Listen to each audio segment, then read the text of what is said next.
Have you ever noticed, seen, heard of, or heard whispers of any type of language or symbols apparent on these craft? Yes. If I show you a picture, can you confirm or deny? It depends. Can I try? Sure. All right, let's talk egg-shaped UFOs. On a recent interview, Luis Elizondo stated that they studied egg-shaped craft for ATIP, which was the Pentagon's Office to Study UFOs back in the early 2010s, somewhere in there, the Advanced Aerospace Threat Identification Program, I believe. And allegedly, Luis Elizondo ran this program, and he's saying that they studied egg-shaped craft because egg-shaped craft have been in the UFO news for a little, few weeks now, ever since whistleblower Jake Barber came out with an egg-shaped story that everyone's been talking about.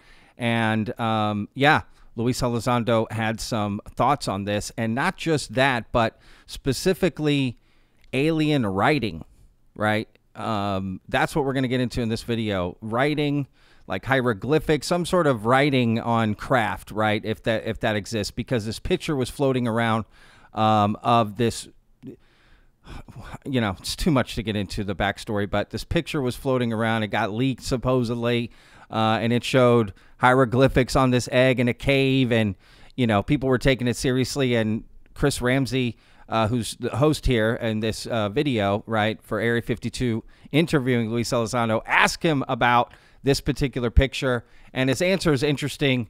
So let's hear from Luis about egg-shaped craft and, alien writing, if you will.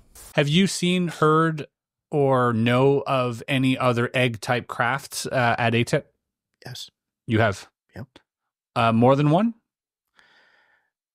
Boy. Yes. There's a story I'm dying to tell you. Hopefully I can get clearance at some point to say it. That has to do with this? It has to do with egg-shaped vehicles, yeah. Have you ever noticed, seen, heard of, or heard whispers of any type of language or symbols apparent on these craft? Yes. If I show you a picture, can you confirm or deny? It depends. Can I try? Sure. I'm going to put my old man glasses on. For the record, this is gray and not blonde, so I'm an old dude. I need as much help as I can get. This is an image. This is zoomed in.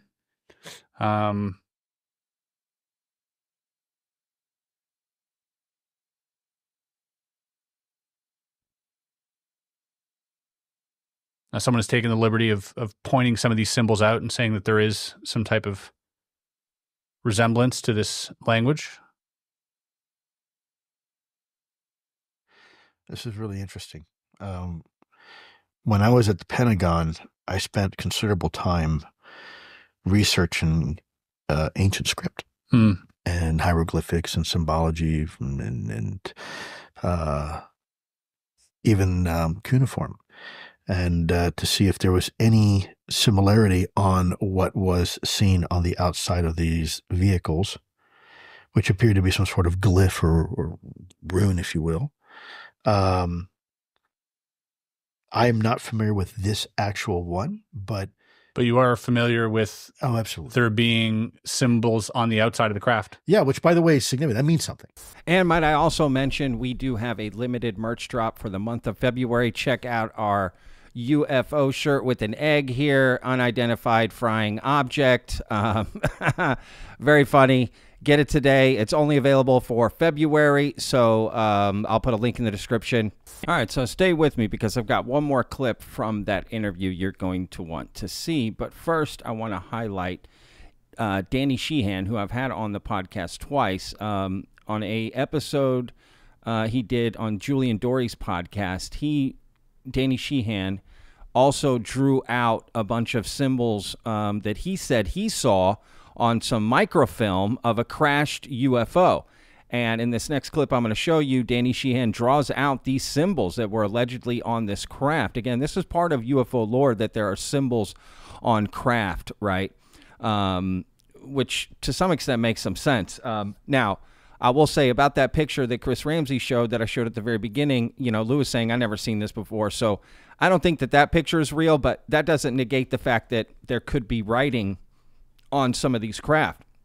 And remember, Danny Sheehan was Luis Elizondo's lawyer. So here's I'll turn it around you, but so here's the field, you know, and you can see in the field, you can see this big trench has been dug, you know, all the way down through the center of the field with the dirt all turned up around it like this. And here's the craft. The craft is like this, and it's like this whole classic flying saucer just stuck into the side of this embankment like this, right? And it's skidded all the way across this field, and all along here, right along here, about the bottom of the saucer, you could see these symbols, and they were like this. They were like.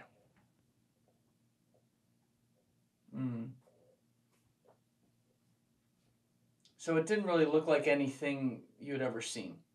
No, there was nothing. It was I'd never seen anything like this, you know.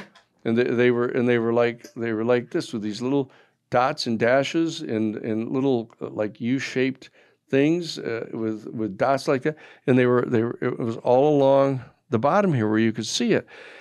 So I traced them absolutely in the exact order, because I said this is going to be really important to have them be absolutely verbatim what there's there and in the exact order that they're in, because sometime we're going to be able to help figure out what this is saying, right? But I knew it was nothing. It wasn't Russian. It wasn't Chinese. It wasn't Hindu or India. It wasn't hieroglyphics or anything. And so I copied these down. And then I closed the yellow pad, right, like this, and I put it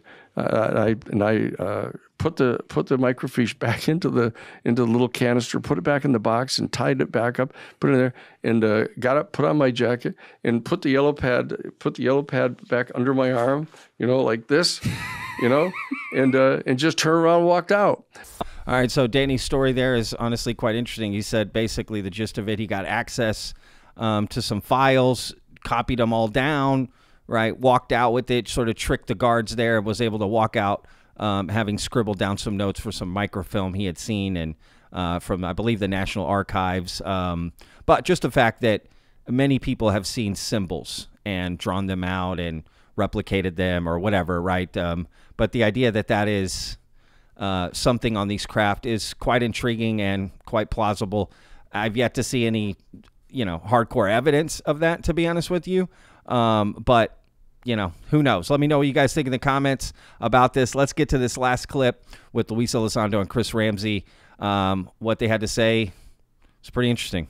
But yeah, we looked at that at ATIP as wondering if there's some sort of intent that we can glean from script, because you were aware of craft that had script on it, and not just me. No, there's a lot of history. Yeah, it's pretty undeniable at this point that was it written or engraved in these crafts? No, it was engraved. It wasn't written. Did it look not too dissimilar from what I just showed you?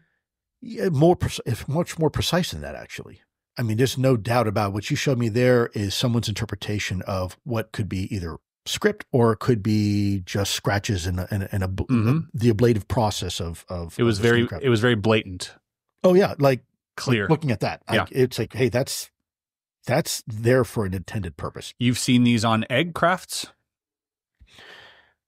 Let me do a polite pass on that. It was on a different craft, but the egg craft is something that is people are now just saying, oh, this is a new form of UFO. No, it's not.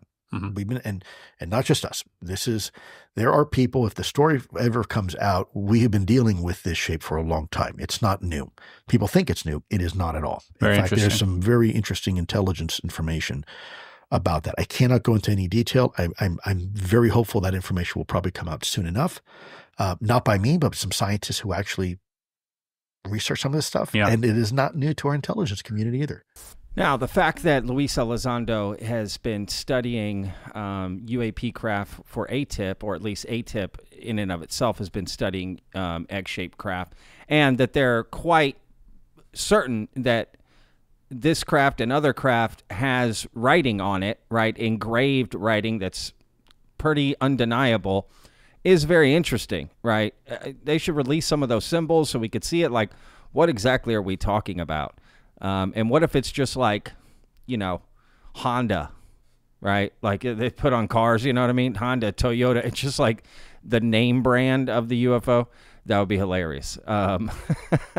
We spend decades just trying to decipher Mitsubishi. So anyway, Denny Sheehan also talking about writing, right, as well. Again, a lot of people have brought that up, that on the Roswell craft, other craft, that has had writing. And I guess Luis Elizondo has a story about an egg-shaped craft that he wishes he could tell, that he wants to be able to come out and tell, right? Maybe at some point. And also that scientists are going to potentially release information that they've been studying about an egg-shaped craft. Did I hear that little nugget in there, right? That's interesting. What scientists, what craft, what are we going to get, right? Breadcrumbs, y'all. That's what we get. We get breadcrumbs and we try to figure it out. And, nothing against Lou. What's he supposed to do? He's just saying things on a podcast, right? And then we sort of pick it apart. So I get it. But yeah, definitely just some things he can't talk about, which maybe he'll get cleared to talk about.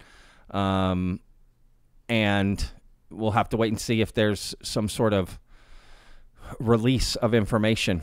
All right, y'all. Hope you guys enjoyed today's video. Don't forget to like the video and, of course, subscribe. I put out new videos every day. We'll see you on the next one. Remember, every day's a gift, y'all. Peace. I live inside my own world of make-believe. Kids screaming in the cradles, profanities. I see the world through ice covered in ink and bleach. Cross out the ones who heard my cries and watched me weep.